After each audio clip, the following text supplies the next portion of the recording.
Teacher പേടിച്ചു അല്ലേ? Sorry teacher, sorry. മാഷും പേടിച്ചു. സന്തോഷായി മാഷേ, എനിക്കിത് വേണം. മാഷിന്റെ ഉള്ളിലെ വിഷമം തീർന്നല്ലോ. മതി നിന്റെ പ്രസംഗം.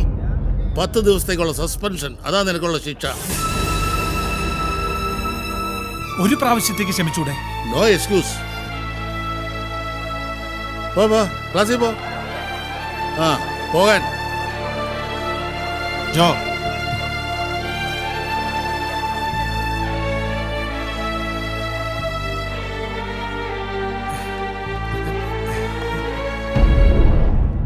നീ സത്യമാണോ പറയുന്നത്? ടീച്ചറാണോ മാഷിനെ പൂട്ടിയിട്ട്? നീ വിഷമിക്കണ്ട ജോ, നമുക്ക് പ്രിൻസിപ്പലിനോട് ഒന്നുകൂടെ സംസാരിക്കാം. എന്തിന്? എനിക്കൊരു കുഴപ്പമില്ല. സന്തോഷം മാത്രമേ ഉള്ളൂ. എൻ്റെ മാഷിനെ രക്ഷിക്കാനായല്ലോ.